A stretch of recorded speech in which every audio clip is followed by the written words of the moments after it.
तो कहानी के पहले पार्ट में हमने देखा कि कैसे एडम नाम का लड़का एक कमरे से कंपनी शुरू करके 4,700 करोड़ डॉलर का मालिक बन गया। और अब आप देखेंगे कैसे उसने गलती करके एक ही झटके में सारा पैसा गवा दिया। अगर आपने वीडियो के पहले पार्ट को नहीं देखा है तो उसे जरूर देखिएगा, नहीं तो इस पार्ट को भी समझने में मुश्किल होगी। और पहले पार्ट की लिंक आपको आई बटन में, कमेंट सेक्शन में या डिस्क्रिप्शन में मिल जाएगी। अब एडम वीवर को अमेरिका से निकालकर दुनिया के कई सारे फेमस शहरों तक ले गया था और एडम अपने ऑफिस में अपनी टीम के साथ इस बात का सेलिब्रेशन भी करता है कि वो दुनिया की 13 नई सिटी में वीवर की 20 नई लोकेशन को ओपन कर चुके थे। आगे एडम से मीटिंग करने के लिए उसके कॉम्पिटिटर आते, एडम से पार्टनरशिप की बात करने के लिए। तो बाहर कुछ लोग मास्क पहनकर आते और एडम ये कहकर चला जाता है, आप लोग मीटिंग कंटिन्यू करो। आगे एडम भी बाहर जाकर अपने टीममेट्स के साथ मास्क पहनकर नाचने लगता है। एडम अपने कॉम्पिटिटर से कोई समझौता नहीं करना चाहता था, इसलिए वो ऐसी हरकतें कर रहा था क्योंकि कोवर्किंग स्पेस में अकेले एडम की हिस्सेदारी 40% थी, जो कि सभी कंपनी से ज्यादा थी। आगे एडम और रेबेका टाइम 100 गाला इवेंट में जाते हैं, जिस इवेंट में 100 प्रभावशाली लोगों को चुना जाता है, जिसमें एडम का भी नाम था। वहां पर काफी सारे फोटोग्राफर मौजूद थे जो एडम और रेबेका के फोटो ले रहे थे। तभी कुछ फोटोग्राफर रेबेका को वहां से हटने के लिए कहते और वो लोग एडम के फोटोज लेने लगते हैं। और ये देखकर रेबेका को बुरा लगता है क्योंकि एडम को तवज्जो दी जा रही थी। अब अगले दिन रेबेका वीवर के ऑफिस में जाती है तो वहां पर वो एलिसा को भी देखती है, जो काफी खुश दिखाई दे रही थी। एडम ने एलिसा की खूबी को पहचान कर उसे भी जॉब पर रख लिया था। रेबेका अपने ऑफिस में जाती है तो देखती है वहां पर पहले से लोग मौजूद थे और वो लोग मीटिंग कर रहे थे और उन लोगों ने रेबेका के ऑफिस में शूज पहन रखे थे, जो रेबेका को बिल्कुल पसंद नहीं था। मीटिंग ले रहा आदमी कहता है, बस कुछ ही सेकंड में हम आपका ऑफिस खाली कर देंगे। तब रेबेका बाहर जाकर बाहर खड़ी एम्प्लॉय से कहती है, ये लोग मेरा ऑफिस की यूज कर रहे हैं। तब वो लड़की कहती है, कभी कभी मीटिंग्स के लिए लोग आपका ऑफिस यूज करते हैं। यह सुनकर रेबेका पूछती है, वो आदमी जो मीटिंग ले रहा है उसका नाम क्या है? तब वो लड़की कहती है, उसका नाम जेफ है। रेबेका सीधा एचआर के ऑफिस में जाकर कहती है, मैं चाहती हूँ तुम जेफ को जल्दी से इस कंपनी से निकाल दो। अब आगे एडम अपने इन्वेस्टर के साथ मीटिंग में था और वो वहां पर अपने इन्वेस्टर को वीवर की उपलब्धियां बता रहा था। वहां पर मासायोशी सोन भी एक गैजेट के द्वारा जुड़ा हुआ था, जो एडम की बातें सुन रहा था। मीटिंग में एडम बताता है, इस साल हमने 1.8 बिलियन डॉलर का रेवेन्यू जनरेट किया है। और यह सुनकर वहां मौजूद सभी लोग तालियां बजाने लगते हैं। मीटिंग के बाद एडम मिगेल से कहता है, हमें मासायोशी सोन को बहुत ज्यादा प्रॉफिट बना कर देना है। तब मिगेल कहता है, अच्छा हुआ हमने अपनी पूरी फाइनेंशियल कंडीशन नहीं बताई। तुमने ये तो बताया कि हमने 1.8 बिलियन का रेवेन्यू जनरेट किया, पर ये नहीं बताया कि हमने साल में 1.9 बिलियन का लॉस भी किया। अब आगे मासायोशी से मीटिंग करने के लिए एडम और मिगेल टोक्यो जाने लगते हैं। दूसरी तरफ रेबेका वीवर के ऑफिस में थी और वो ऑफिस के बाहर वीवर के कुछ एम्प्लॉय को देखते हैं, जो मोबाइल में कुछ वीडियो देख रहे थे और वीडियो देखते हुए उनमें से एक आदमी खाने की प्लेट को वहीं पर रख देता है। यह देखकर रेबेका फिर से एचआर के ऑफिस में जाकर उस आदमी को निकालने के लिए कहती है। जब एचआर उससे बात कर रही थी तब उससे बात करते हुए एलिसा भी देख रही थी और एलिसा समझ गई थी कि रेबेका ने उसे निकालने के लिए कहा है। आगे रेबेका और एलिसा एक बार में थे। तब एलिसा रेबेका से पूछती है, तुम्हारी लाइफ में क्या चल रहा है? तुम पहले जैसी खुश नहीं दिखाई देती हो। तब रेबेका रोते हुए अपने मन की बात एलिसा को बताते हुए कहती है, मुझे ऐसा लगता है मैं बहुत अकेली हूँ, मैं गायब हूँ, मैं किसी को दिखाई नहीं दे रही हूँ। तब एलिसा कहती है, ये बहुत ही छोटी बात है, मैं तुम्हें जॉनथन नाम के आदमी से मिलवाऊंगी। चिंता मत करो, ये कोई थेरेपिस्ट नहीं है, बल्कि ये ब्रांडिंग कंसल्टेंट है। ये आदमी तुम्हारी ब्रांडिंग करेगा और तुम जहां पर दिखना चाहती हो वहां पर तुम्हें शो करेगा। दूसरी तरफ एडम और मिगेल मासायोशी सोन के साथ मीटिंग कर रहे थे। तब मासायोशी सोन कहता है, मुझे तुम्हारे नंबर्स में कोई इंटरेस्ट नहीं है और मैंने तुम्हें यहाँ पर नंबर पूछने के लिए नहीं बुलाया है। किसी ड्रीम को अचीव करना है तो फाइट कौन जीतेगा, एक स्मार्ट गाय या फिर क्रेजी गाय? तब एडम सोच के कहता है, क्रेजी गाय। तब मासायोशी सोन कहता है, ओ ड्रीम को पाने के लिए जितना क्रेजी होना चाहिए उतने तुम नहीं हो। तुम समझ रहे हो मैं तुम्हें क्या बोल रहा हूँ? आगे एडम वापस जापान से लौटते हुए मासायोशी सोन की बातों को याद कर रहा था और प्लेन से उतरकर एडम मिगेल से कहता है, हमने कोवर्किंग स्पेस का 40% मार्केट कैप्चर कर रखा है, अब मुझे बाकी के मार्केट को भी कैप्चर करना है। अब आगे रेबेका और एलिसा बातें कर रहे थे, तभी वहाँ एक लड़का क्यूटिप नाम के आदमी को लेकर आता है और वो लड़का क्यूटिप को एलिसा से मिलवाकर उसकी तारीफें करने लगता है। लेकिन वो क्यूटिप को रेबेका से इंट्रोड्यूस करवाना भूल जाता है और ये रेबेका को बहुत बुरा लगता है। लास्ट में उस लड़के को याद आता है और वो क्यूटिप को एडम की वाइफ रेबेका से मिलवाता है। एलिसा के वहां से जाने के बाद रेबेका उस लड़के से भी उसका नाम पूछती है, क्योंकि वो उसे भी जॉब से निकालने वाली थी, क्योंकि वो रेबेका को इंट्रोड्यूस करवाना भूल गया था। अब आगे एडम जेमी अपने कॉम्पिटिटर को मिलने के लिए बुलाता है। तब जेमी कहता है, एडम जब तुमने बिजनेस की शुरुआत करते हुए ग्रीन डेस्क ओपन किया था तब मैं ग्रीन डेस्क के ऑफिसर्स को देखकर काफी इंप्रेस हुआ था और मुझे लगा मुझे भी ये करना चाहिए। तब मैंने अपनी कंपनी स्टार्ट की। तब एडम कहता है, और तुम ये बिजनेस काफी अच्छी तरीके से कर रहे हो, लेकिन मैं चाहता हूँ वी वर्क और ज्यादा बढ़े, दुनिया को चेंज करे, इसलिए मैं तुम्हें डिस्ट्रॉय कर दूंगा। मैं तुम्हारे बिजनेस को पूरी तरह से खत्म कर दूंगा। एडम के मुंह से यह बात सुनकर जेमी का चेहरा उतर जाता है। आगे जेमी अपने ऑफिस में जाता है तो वो देखता है उसके ऑफिस के बाहर वी वर्क की बस खड़ी हुई थी और उस बस के अंदर जेमी के जैसा गेटअप लेकर एक आदमी वर्क कर रहा था। ये देखकर जेमी चिढ़कर उस आदमी को मारने के लिए बस के अंदर जाता है और सभी लोग जेमी का फोटो क्लिक करने लगते। एक्चुअली एडम ये सब जेमी की इमेज बिगाड़ने के लिए कर रहा होता है। एलिसा रेडी हो रही थी, तभी कंपनी के एचआर आकर एलिसा से कहती है, मुझे शूट के बारे में तुमसे कुछ बात करनी है। एक्चुअल में रेबेका ने एचआर को कहकर एलिसा को भी कंपनी से बाहर निकाल दिया था, क्योंकि धीरे धीरे एलिसा वीवर कंपनी में बहुत पावरफुल होते जा रही थी। आगे एलिसा जाकर रेबेका से कहती है, तुम ये सब क्या कर रही हो? तब रेबेका कहती है, हमारी कंपनी में टाइटल चेंज होते रहते, तुम्हारे आने से पहले मैं कंपनी की चीफ ब्रांड ऑफिसर थी। एलिसा कहती है, तो फिर तुमने मुझे हायर क्यों किया? मैं अपनी कंपनी छोड़कर यहाँ पर तुम्हारे लिए आई, तुम्हारी हेल्प करने के लिए। तब रेबेका कहती है, तुम चाहो तो किसी और पोजीशन में रहकर कंपनी में काम कर सकती हो। तब एलिसा कहती है, रेबेका मैं तुम्हें कुछ बताना चाहती हूँ। एक्चुअली एडम तुम्हें कभी भी छोटा दिखाने की कोशिश नहीं करता है, तुम सचमुच छोटी हो। तुम्हारी अपनी कोई चमक नहीं है जिसके कारण तुम पहचाने जाओ, और यही तुम्हारी चिंता है। सच बोलकर एलिसा वहां से निकल जाती है और सच सुनकर रेबेका की आंखों से आंसू आने लगते। आगे वैनिटी फोटोशूट चल रहा था, तभी वहां पर रेबेका पहुंच जाती है। एडम को पता चलता है कि रेबेका एलिसा को निकालकर खुद चीफ ब्रांडिंग ऑफिसर बन गई है। तब एडम भी यही कहता है, आज से रेबेका ही हमारी चीफ ब्रांडिंग ऑफिसर होगी। और एडम रेबेका के साथ शूट करवाने लगता है, जो शूट वो पहले एलिसा के साथ करवाने वाला था। एक्चुअल में एडम रेबेका के साथ कैलिफोर्निया बीच पर था, जहां पर वो फ्री टाइम स्पेंड कर रहा था। और वहां पर रेबेका एडम से कहती है, मैं अपने पिछले दिनों को याद कर रही थी जब मिगेल और तुम इन्वेस्टर के सामने ग्रीन डेस्क का आइडिया लेकर जा रहे थे। मैंने सोचा है वीवर का क्यों ना एक बड़ा सा नेटवर्क बनाए।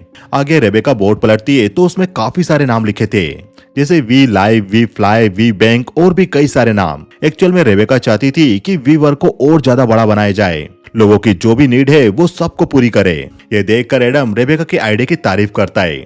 आगे एडम न्यूज चैनल में इंटरव्यू देते हुए कहता है, हम और भी बिजनेस में एंटर करेंगे। एडम की ये सारी बातें न्यूज चैनल पर बोर्ड मेंबर भी सुन रहे थे, क्योंकि एडम एयरलाइंस और बैंक जैसे बड़े बिजनेस में भी एंटर करने की बात बोल रहा था। अब जहाँ पर एडम छुट्टी मना रहा था, वहाँ पर ब्रूस भी पहुंचकर एडम से मिलकर कहता है, बोर्ड तुम्हारे नए आइडिया से खुश नहीं है, तुम ये क्या नए बिजनेस ओपन करने की बात कर रहे हो? बोर्ड चाहता है हम पब्लिक जाए, अपना आईपीओ लेकर आए, लेकिन तुम सीरियस नजर नहीं आ रहे हो। तब एडम कहता है, बेंचमार्क कैपिटल ने तो उबर में भी इन्वेस्ट किया है, क्या तुम उसके सीईओ के साथ भी ऐसी बातें करते हो जैसे तुम मेरे साथ कर रहे हो? ये सुनकर ब्रूस को बुरा लगता है और वो कहता है, ठीक है ये तुम्हारी कंपनी है, इसलिए तुम जो करना चाहे वो करो, लेकिन नेक्स्ट टाइम मैं तुम्हें आगाह करने नहीं आऊंगा, मैं डायरेक्ट तुम्हें कॉल करूंगा। ब्रूस के जाने के बाद रेबेका आकर एडम से कहती है, हमें यहाँ से निकलना होगा। एक्चुअल में जिस स्कूल में रेबेका पढ़ा करती थी, वहाँ के एजुकेशन सिस्टम से रेबेका खुश नहीं थी, और इसलिए एडम और रेबेका स्कूल प्रिंसिपल से जाकर मिलते और रेबेका कहती है, हम चाहते हैं बच्चों के सब्जेक्ट में एंटरप्रेन्योरशिप और कुछ और कोर्सेज भी ऐड किए जाए, लेकिन प्रिंसिपल यही बोलती है कि हम हमारे स्कूल में सिर्फ ट्रेडिशनल कोर्स ही पढ़ा पाएंगे। वो घर आकर डिसाइड करने लगते हैं कि उनके बच्चों के लिए कौन सा स्कूल अच्छा रहेगा जहाँ पर स्पेशल एजुकेशन हो। तब उन्हें पता चलता है कि ऐसा कोई भी स्कूल नहीं है। तब वो डिसाइड करते हैं कि वो स्कूल बिजनेस में आएंगे, जहाँ पर बच्चों के लिए स्पेशल एजुकेशन होगा। रेबेका बुक्स ऑर्डर करने चली जाती है, तभी एडम को मिगेल का कॉल आता है, जल्दी से टीवी पर CNBC चैनल लगाओ। एडम न्यूज चैनल लगाता है तो टीवी पर न्यूज बताई जा रही थी, उबर के सीईओ ट्रेविस ने इन्वेस्टर के कहने पर अपने पद से इस्तीफा दे दिया है, और इन इन्वेस्टर में उबर का बड़ा इन्वेस्टर बेंचमार्क कैपिटल भी शामिल है, जो चाहते थे ट्रेविस सीईओ के पद से इस्तीफा दे। यह न्यूज सुनकर एडम शॉक रह जाता है, क्योंकि बेंचमार्क कैपिटल ने एडम की कंपनी में भी इन्वेस्ट किया था। अब अगले दिन एडम और रेबेका जाकर ब्रूस से मिलते और ब्रूस एडम को कैमरॉन से मिलवाता है, जो कि बेंचमार्क में उसका पार्टनर था। ब्रूस एडम से कहता है, अब से कैमरॉन तुम्हारी हेल्प करेगा, क्योंकि बेंचमार्क कैपिटल चाहती है हम लोग अपना आईपीओ लॉन्च करें, और इसके लिए हमारी कंपनी को फिट दिखना होगा। यह सुनकर कैमरॉन कहता है, चलो छोड़ो इन बातों को, बताओ मेरा ऑफिस कहाँ पर होगा? मुझे यहाँ पर तुम्हारे साथ ऑफिस में रहना होगा, तभी तो हम आईपीओ के लिए प्रिपेयर कर पाएंगे। तब एडम कैमरॉन को वहाँ पर एक ऑफिस तो प्रोवाइड करवा देता है, लेकिन कैमरॉन का उनके ऑफिस में काम करना उसे बिल्कुल पसंद नहीं आ रहा था। तभी एडम का सेक्रेटरी आकर एडम से कहता है, कैमरॉन ने हमसे पिछले 10 साल की बैलेंस शीट मांगी है, तब एडम कई सारे बॉक्स को कैमरन के ऑफिस में भिजवाता है और कैमरन भी उसे रिव्यू करने के लिए अपनी टीम को बुलवाता है। आगे कैमरन की टीम पिछले 10 सालों की बैलेंस शीट को देखने लगती है और आगे कैमरन मीटिंग में मिगेल और एडम से सवाल करता है, ये वेव गार्डन क्या है जिस पर इतना खर्चा किया गया है, और ये लेयर्ड सुपरफूड क्या है जिस पर इतना खर्चा किया गया है। तब एडम यही कहता है, हम कंपनी रन कर रहे हैं और इसमें खर्चा होता है। तब कैमरन कहता है, एडम शायद तुम मेरी बात समझ नहीं पा रहे हो। यदि हम कोई प्राइवेट कंपनी होंगे तो हम कितना भी खर्चा करें और किसी भी चीज पर करें, कोई हम पर सवाल नहीं उठाने वाला। लेकिन जब हमारी कंपनी पब्लिक होगी, हमारे कई सारे शेयर होल्डर होंगे, तब हमें हमारे सारे खर्चे हमारे शेयर होल्डर के बारे में सोचकर करने होंगे और हमें शेयर होल्डर के लिए सही बैलेंस शीट जारी करनी होगी जिस पर लॉस और प्रॉफिट की जानकारी हमें बराबर देनी होगी। कैमरन की ये सारी बातें एडम बिल्कुल ध्यान से सुन रहा था। अभी अपने घर पर टीम के साथ वी ग्रो की प्लानिंग कर रही थी स्कूल बिजनेस में एंटर होने के लिए, पर एडम कैमरन की बातें सुनकर चिंता में पड़ गया था। रेबेका एडम के पास आती है, तब एडम कहता है, अभी हम कोई नए बिजनेस ओपन नहीं कर पाएंगे, वी ग्रो हम बाद में शुरू करेंगे, अभी हमें वी वर्क पर फोकस करना होगा। तब एडम कहता है, मुझे ऐसा लग रहा है कि मैं ट्रैप हो चुका हूँ, मैं कुछ भी नहीं कर पा रहा हूँ। तब रेबेका कहती है, तो फ्रीडम के बारे में सोचने लगो। रेबेका की बातें सुनकर एडम मासा को मैक्सिको मिलने के लिए बुलाता है। मैक्सिको में एडम मासायोशी सोन से भी मिलता है, जहां पर एडम सिलेंडर के जरिए स्नो स्प्रे कर रहा था और मासायोशी एडम की ऐसी हरकतों को देखकर हंस रहा था और एडम बोल रहा था, मुझे अपने लाइफ के हर दिन को जीना है, मुझे फ्रीडम चाहिए। आगे एडम मासायोशी सोन से कहता है, मुझे सबसे फ्रीडम चाहिए, बेंचमार्क कैपिटल से, बैंक से, सभी से। मैं कोई आईपीओ नहीं चाहता, मैं नहीं चाहता कि कोई मेरे काम पर नजर रखकर मुझ पर प्रेशर बनाए। मैं चाहता हूं मैं बस तुम्हें आंसर करूं और खुल के डिसीजन लूं।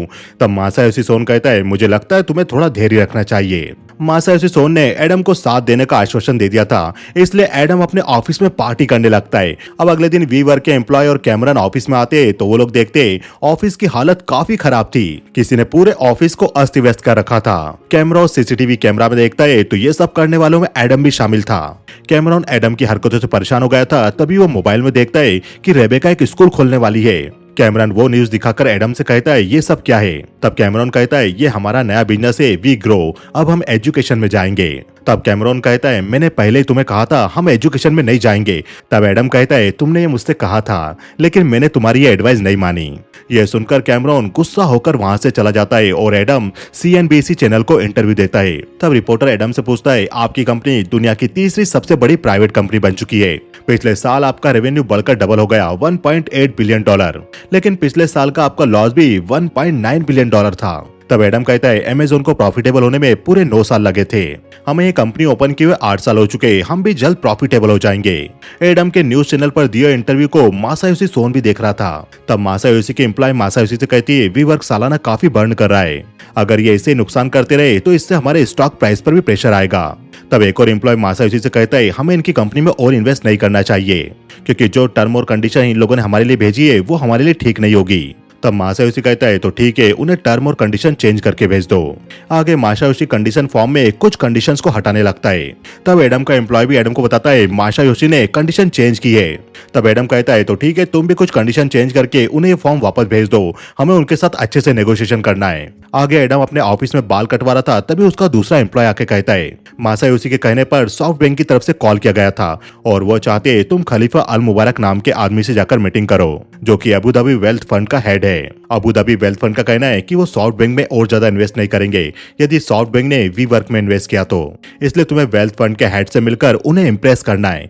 अब शाम को एडम वापस वी वर्क के ऑफिस में पार्टी करता है और रात में थककर रेबेका के पास जाकर सो जाता है। अब सुबह एडम की खलीफा अल मुबारक के साथ मीटिंग थी और खलीफा अल मुबारक उसका वेट कर रहा था, पर एडम अभी भी घर पर सोया हुआ था। एडम के एम्प्लॉय आकर उसे उठाकर मीटिंग के लिए बुलाती है। तब एडम मीटिंग में 45 मिनट लेट पहुंचता है।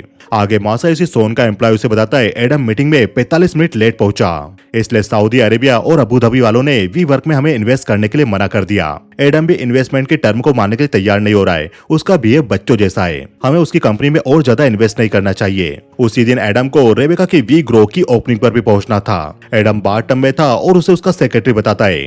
तब एडम जल्दी से बाथरूम में ही वी ग्रो पर पहुंचकर स्पीच देने लगता है। इस बात को लेकर रेबेका एडम पर काफी चिल्लाती है और रेबेका एडम से कहती है, जो भी कुछ मैंने बिल्ड किया था तुमने बर्बाद कर दिया। तब एडम कहता है, तुमने बिल्ड किया? ये सब मैंने बिल्ड किया है और तुम सिर्फ इसमें से लेती जा रही हो। तुम्हें पहले एक्टर बनना था तो तुम वहां पर चली गई, और वहां पर फेल हुई तो वापस आकर कंपनी ज्वाइन कर ली, और अब तुम्हें एजुकेटर बनना था इसलिए मैंने स्कूल बना दिया। और रेबेका गुस्सा होकर वहां से चली जाती है। अब शाम को एडम के ऑफिस में पार्टी थी, तभी एडम को मासायोशी सोन का कॉल आता है और वो एडम को कहता है अब मैं वी वर्क में इन्वेस्ट नहीं कर पाऊंगा।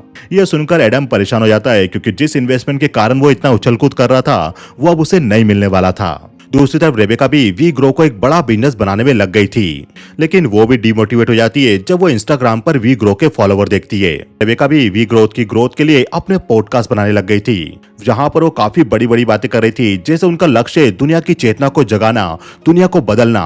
आगे एडम न्यूज चैनल पर जाकर अनाउंस करता है कि वो वीवर का आईपीओ लाएंगे, पब्लिक जाएंगे, और यह सुनकर वीवर के ऑफिस में मौजूद सभी लोग खुशियां मनाने लगते हैं। और आईपीओ की न्यूज से मिगेल भी खुश होता है क्योंकि वो भी यही चाहता था। आईपीओ लाने की न्यूज से बड़े बड़े कैपिटल वेंचर जैसे जेपी मॉर्गन बैंक, गोल्डमैन सैक्स जैसे वेंचर भी वी वर्क में इन्वेस्ट करने की तैयारी कर रहे थे। आगे ये कंपनियां एडम से मिलकर उसे कंपनी में इन्वेस्ट करने के लिए ऑफर देते, जहां पर वो कंपनी की वैल्यूएशन $50 बिलियन से लेकर $60 बिलियन तक आंक कर उस पर इन्वेस्टमेंट करने के लिए तैयार थे।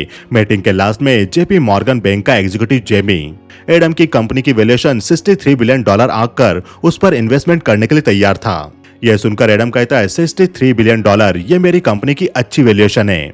इससे मेरे पुराने इन्वेस्टर भी खुश होंगे और फ्यूचर इन्वेस्टर आप लोग भी खुश होंगे, और ये वैल्यूएशन पर इन्वेस्टमेंट पाकर मेरे एम्प्लॉय भी काफी खुश होंगे।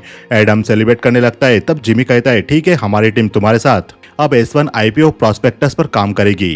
एक्चुअली वीवर का ऑफिशियल इंट्रोडक्शन होगा मार्केट के लिए।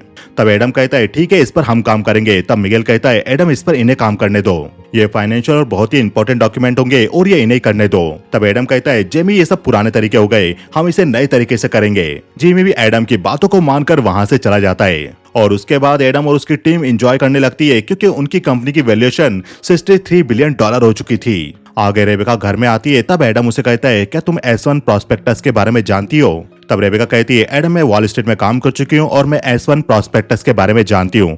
ये कंपनी का विजन डॉक्यूमेंट होता है, इंट्रोडक्शन होता है जो आईपीओ के पहले शो किया जाता है। तब एडम कहता है ठीक है, वैसे फाइनेंस डिपार्टमेंट वाले और लॉयर इसे तैयार करते, लेकिन हमारी कंपनी के लिए इसे हमें तैयार करना है। रेबेका अभी भी एडम से गुस्सा थी और वो इसके लिए मना कर देती है। तब एडम कहता है तुम अपने स्कूल को ग्रो करना चाहती हो, लेकिन तुम इस काम को मना नहीं कर सकती क्योंकि तुम मेरी कंपनी वी वर्क की को फाउंडर हो और तुम्हें इसमें मेरा साथ देना चाहिए। यह सुनकर रेबेका तैयार हो जाती है। वी वर्क के एम्प्लॉय भी डिस्कस कर रहे थे कि उन्हें कंपनी के ऑप्शन खरीदना चाहिए, कंपनी के स्टॉक खरीदना चाहिए। तभी वहां पर एडम आकर सभी एम्प्लॉय को छुट्टी का बोलकर उन्हें वापस घर भेज देता है। एडम ने वहां पर रेबेका को बुलाया था ताकि वो S1 प्रोस्पेक्टस पर काम कर सके। रेबेका वहां आकर देखती है तो पूरा ऑफिस खाली था। एडम चाहता था कि रेबेका और उसकी लाइफ पहले जैसी नॉर्मल हो सके। रेबेका चुपचाप अपने ऑफिस में जाकर SI प्रोस्पेक्टस पर काम करने लगती है।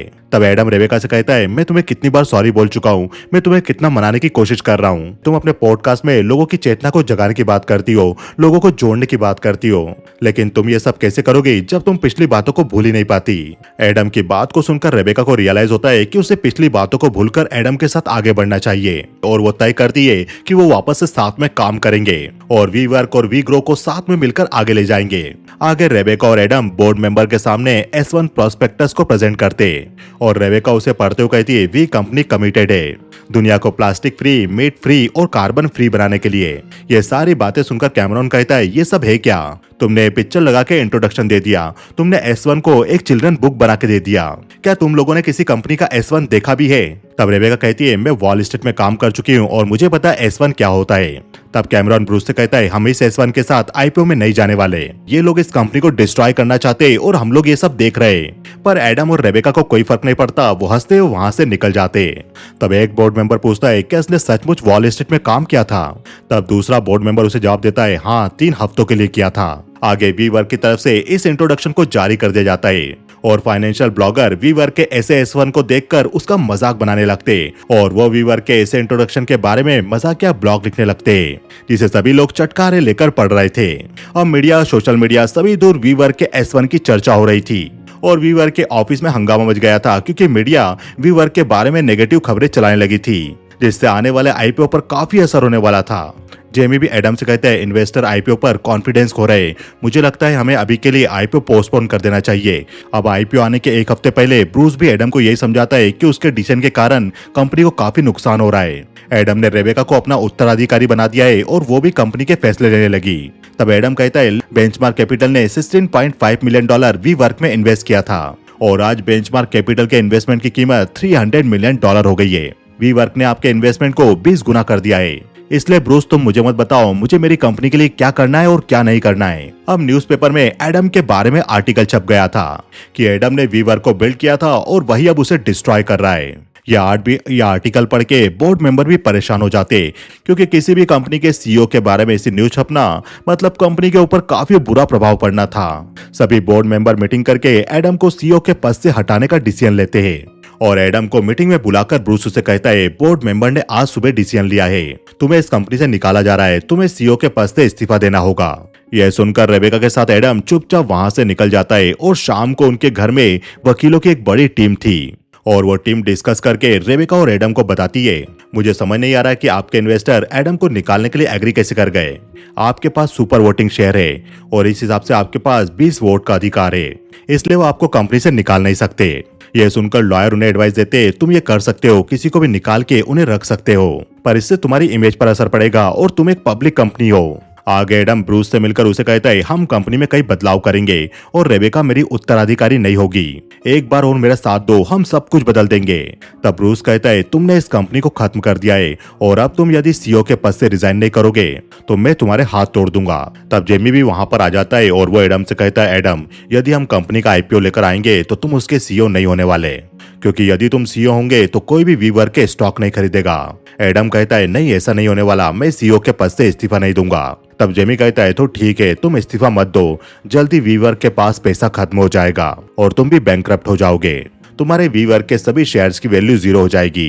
कंपनी के शेयर के बदले जो तुमने $380 मिलियन का जेपी मॉर्गन बैंक से लोन लिया है हम उसके लिए तुम पर कार्रवाई करेंगे, तुम तबाह हो जाओगे और अगर ये सब झेलने के लिए तुम तैयार हो तो तुम सीईओ बने रह सकते हो। ये सारी बातें सुनकर एडम मासायोशी को कॉल करके कहता है तुम्हारा वी वर्क में $1 बिलियन से भी ज्यादा का स्टेक है और मैं वो अकेला ही हूँ जो तुम्हारा इन्वेस्टमेंट बचा सकता हूँ। इसके लिए जरूरी है कि मैं कंपनी में सीईओ बने रहूं और कंपनी का आईपीओ लाया जाए। तब मासायोशी कहता है वी वर्क का कोई भी आईपीओ नहीं लाना चाहिए और अगर ऐसा हुआ तो तुम सभी को एम्बेरस करोगे, मुझे, अपने आप को और दूसरे इन्वेस्टर को भी। मैं अपनी सारी पावर और सारे रिसोर्सेज का यूज करके कोशिश करूंगा कि वी वर्क का आईपीओ ना आए। अब एडम परेशान था, तब रेबेका उसे समझाती है पैसा इतना जरूरी नहीं है, इसलिए तुम चिंता मत करो, हम लोग हमारी फैमिली के साथ फार्म में भी रह सकते हैं। अब एडम वी वर्क के ऑफिस में जाकर वी वर्क के ऑफिस को देखने लगता है। तभी वो देखता है कि मिगेल रात में भी अपने ऑफिस में काम कर रहा था। तब एडम जाकर मिगेल से बात करने लगता है और मिगेल कहता है तुमने मुझे काफी परेशान किया, लोग तुम्हें कितना ही बुरा बोले लेकिन मैं तुम्हें प्यार करता हूँ, वैसे तुमने बताया नहीं, अब तुम क्या करोगे। तब एडम कहता है जो भी सही होगा वो करूंगा। आगे सभी बोर्ड मेंबर मीटिंग करके एडम को सीईओ के पद से हटाने के लिए मीटिंग करते और एडम भी पद से इस्तीफा देने के लिए राजी हो जाता है। रेबेका भी जिन बच्चों के पेरेंट्स ने अपने बच्चों का एडमिशन वी ग्रो में करवाया था उनके सामने जाकर बोलती है पर मुझे बताते हुए दुख हो रहा है, हमने वी ग्रो को काफी सारी उम्मीदों के साथ खोला था कि वी ग्रो इस साल के अंत तक बंद हो जाएगा। यह सुनकर सभी पेरेंट्स रेबेका को बुरा भला बोलने लगते कि यदि उसे स्कूल चलाना ही नहीं था तो उसने ओपन क्यों किया, अब वो अपने बच्चों का दूसरे स्कूल में कैसे एडमिशन करवाएंगे। अब आगे मिगेल वी वर्क के एम्प्लॉय को अपने सीईओ से मिलवाता है जो कि कैमरॉन था और कैमरॉन अपनी पहली स्पीच में कहता है एडम ने आपको बहुत कुछ झूठ बोला है और आप लोगों को भी लगने लगा था कि वो कोई मैजिशियन है, कोई विजनरी लीडर है जो दुनिया में चेतना जगाने के लिए आया है, लोगों की भूख मिटाने के लिए आया है, लेकिन ये कैसे पॉसिबल है, हम लोग एक वर्क स्पेस कंपनी है और वो दुनिया को इतना इम्पैक्ट कैसे कर सकती है। अब वक्त आ गया है कि आप लोग एडम की बनाई हुई इस फैंटेसी दुनिया से बाहर निकले। अब हमें वी वर्क को एक सस्टेनेबल कंपनी बनाना है जो प्रॉफिट जनरेट करेगी। आगे कैमरॉन बोर्ड मीटिंग में बोर्ड मेंबर्स कहता है हमें पैसों की बहुत जरूरत है क्योंकि जल्दी वी वर्क के पास कैश खत्म होने वाला है, 2 महीने बाद हमारे पास कैश नहीं होगा, इसलिए हमें इन्वेस्ट करने के लिए सॉफ्ट बैंक को अप्रोच करना होगा। तब ब्रूस कहता है जब तक एडम के पास कंपनी का वोट कंट्रोल होगा तब तक वो इन्वेस्ट नहीं करने वाले। तब वहां बैठा दूसरा इन्वेस्टर कहता है एडम ने सीईओ के पद से तो इस्तीफा दे दिया लेकिन उसके पास आज भी कंपनी के मेजोरिटी शेयर है, वो सीईओ हो ना हो लेकिन उसके पास पावर बहुत है। एडम को भी ये बात पता थी कि मासायोशी वी वर्क को डूबने नहीं देगा क्योंकि सॉफ्ट बैंक यानी मासायोशी की कंपनी पहले भी वी वर्क में काफी इन्वेस्ट कर चुकी थी और वो इतना पैसा ऐसे नहीं डूबने दे सकती थी। अब रात में एडम सोया हुआ था, तभी उसे मासायोशी का कॉल आता है और मासायोशी एडम से कहता है, मैं तुम्हारे वीवर्क के सारे शेयर खरीदना चाहता हूँ, $500 मिलियन ले लो और सारे शेयर हमें दे दो। लेकिन एडम इस डील को मना कर देता है। उसे पता था कि मासायोशी मजबूर था और वो अपना इन्वेस्टमेंट जरूर बढ़ाएगा और मासायोशी को भी डर था कि वीवर्क के बैंकरप्ट होने के कारण सॉफ्टबैंक के स्टॉक न गिर जाए। इसलिए मासायोशी मैसेज करके एडम को $650 मिलियन का ऑफर देता है, लेकिन एडम इसे भी इनकार कर देता है। अंत में एडम $975 मिलियन के ऑफर में वीवर्क के अपने सारे शेयर मासायोशी को देने के लिए तैयार हो जाता है और सभी न्यूज चैनल में ये न्यूज दिखाई जाने लगती है कि किस तरह से गिरते हुए प्लेन से एडम न्यूमैन एक गोल्डन पैराशूट लेकर बाहर निकले। एडम न्यूमैन ने वीवर्क की अपनी सारी हिस्सेदारी सॉफ्टबैंक को $975 मिलियन में बेच दी। इस तरह से एडम वीवर्क के बोर्ड से बाहर हो गए और अब सॉफ्टबैंक के पास डूबती हुई वीवर्क की 80% हिस्सेदारी है। एडम और रेबेका काफी खुश होते हैं कि उनकी कंपनी का जो भी होगा, लेकिन उनके पास मोटा पैसा आ गया था। आगे एडम और रेबेका इजराइल में डेड सी पर थे। एडम डेड सी में चला गया था, तभी रेबेका को मासायोशी का कॉल आता है। तब रेबेका कहती है, एडम अभी स्विम कर रहा है, इसलिए वो कॉल अटेंड नहीं कर पाएगा। मासायोशी कहता है, कोई बात नहीं, चलो तुम मेरे सवाल का जवाब दो, फाइट कौन जीतेगा, स्मार्ट गाय या क्रेजी गाय? तब रेबेका कहती है, स्मार्ट गाय। मासायोशी कहता है, लेकिन तुम्हारे हस्बैंड ने इस सवाल का जवाब क्रेजी गाय दिया था, पर रियल में फाइट दोनों ही नहीं जीतेंगे। फाइट वो जीतेगा जिसके पास बहुत पैसा होगा।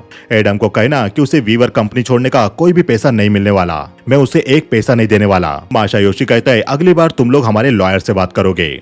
यह सुनकर घबराकर रेबेका एडम के पास जाती है उसे बताने के लिए कि मासायोशी उन्हें कोई भी पैसा नहीं देने वाला।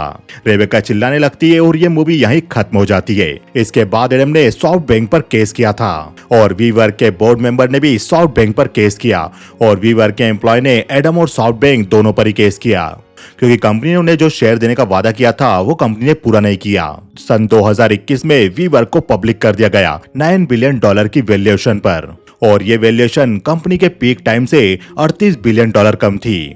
एडम की नेटवर्थ $2.3 बिलियन हो गई थी, पर जो लोग कंपनी में सालों से काम कर रहे थे उनके हाथ कुछ नहीं लगा। मिगेल ने भी 2020 में वीवर्क को छोड़ दिया था। तो वीडियो को लाइक जरूर कीजिए, वीडियो पसंद आए तो कमेंट सेक्शन में यस टाइप कीजिए और चैनल को सब्सक्राइब करना बिल्कुल ना भूलिए, क्योंकि पिक्चर अभी बाकी है मेरे दोस्त।